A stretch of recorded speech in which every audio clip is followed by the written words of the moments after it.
Hi, I'm Liam Milan. In this video we're going to look at erosion and vinyl distortion.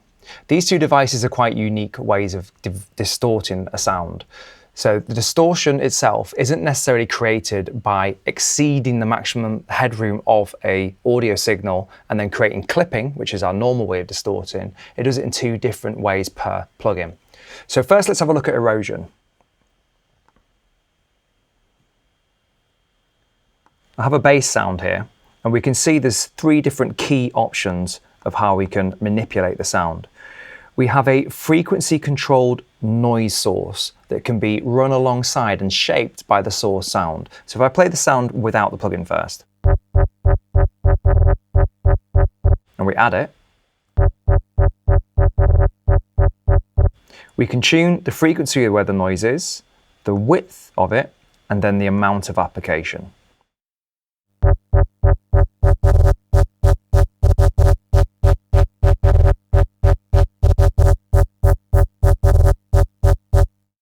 So that's the normal noise, and that's a mono signal, as in the noise is a mono signal within the original audio that you're dealing with. When we move to wide noise, it will treat the left and the right channels independently with the noise source, and you get a more stereo sound out of it. So let's just move between normal mono noise and stereo noise to sort of amplify the difference for you listening at home.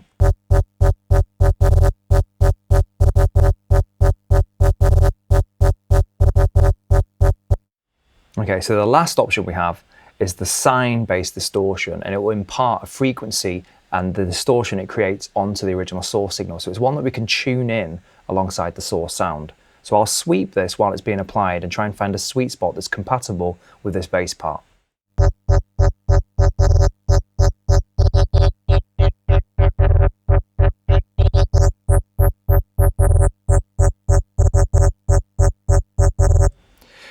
So the function of erosion can be to try and create percussive aspects to sounds that aren't necessarily percussive. So it's especially useful if you've got quite a stripped back tune with only maybe the drums and a main lead bass or lead sound playing, and you want to make sure that the actual rhythm of the instrument is coming across as clearly as possible. You can go to, let's say, the wide noise and just tune that in, so what was the original sound has a more higher frequency collection of sounds, this noise, and it helps impart that rhythm a little bit more clearly.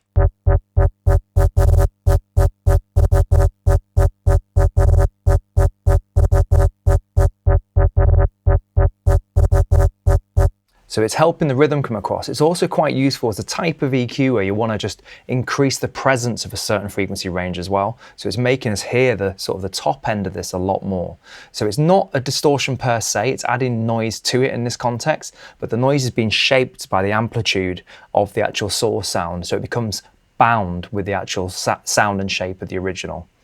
So that's our erosion plugin. And we can do the same thing, but do it on a drum track and sort of tune that in to our taste and try and sort of, let's say in this case, let's increase the mid-range a touch.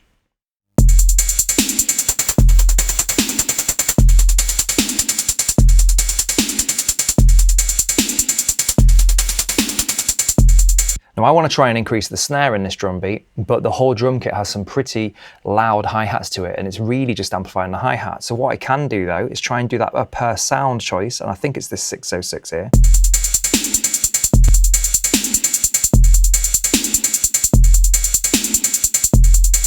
And just tune that in for that particular sound.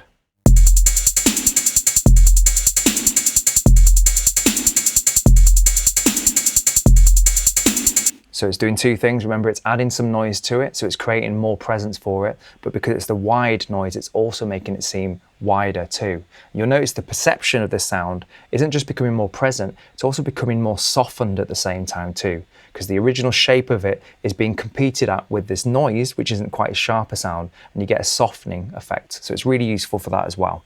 So let's move on to vinyl distortion.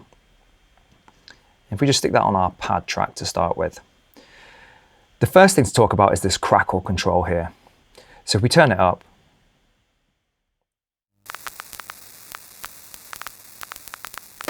we have two main controls for this. We have a crackle volume, and then we have a density control of the crackle sound. So I'll sweep that so you can hear what it sounds like.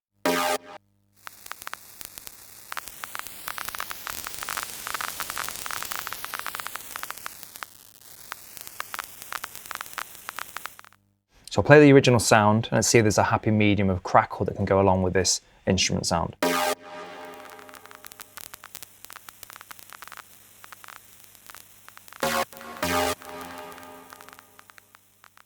So one, it's a useful way of trying to add some old character to your music work. It could be on the master track, you do it so the whole song sounds like it's got a crackle running through it. Or in this case, it could be that my arrangement has this pad static on its own for quite a while before the other two parts come in, and I just want it to have some more information that's going to be a bit more interesting for the listener, so I can put a crackle underneath it and work with it that way.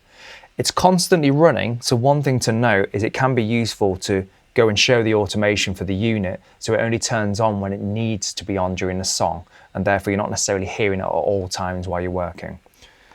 So the other controls we have here is the tracing model and the pinch controls. And to put it into synthetic terms in terms of synthesis and so on, the tracing model is emphasizing even harmonics, so the ones that really emphasize the musical pitch of what's happening. And then the pinch control is emphasizing the odd harmonics, and these are the ones that are less related to the musical pitch that's going on here as well. So let's turn off the pinch control and let's experiment with just the actual tracing model itself. So I increase the amount.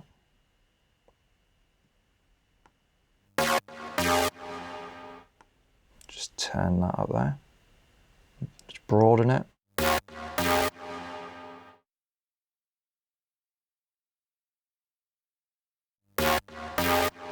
That we may want to drag that onto another sound just to make it a bit more obvious. So let's go for our drums, because we've got a lot of space in between those rhythms from that one. So let's go for this sound instead. And again, I'm just going to turn it off first and then I'll turn it on.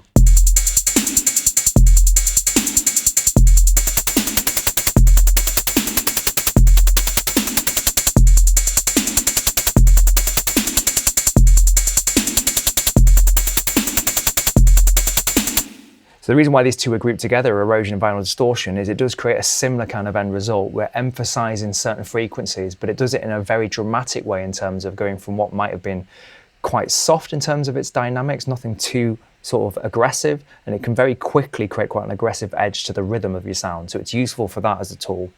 Now, if we go for the pinch, it actually has a soft and a hard version. So I'll start off on the soft first, and again, we've got the application of how much we're going to add, we've got the frequency of where we're going to add it, and then we've got a narrowing tool to either tune into something very narrow or just do a very more broad application across most of the frequencies of the sound as well.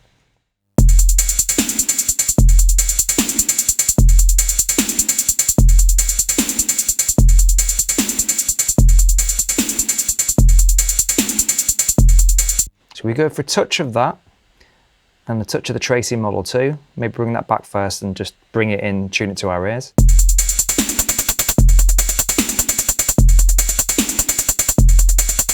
We can choose whether the pinch is in mono or stereo, so let's explore that.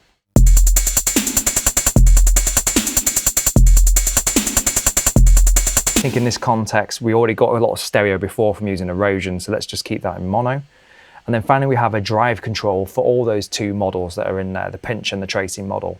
So I can control overall how hard this is.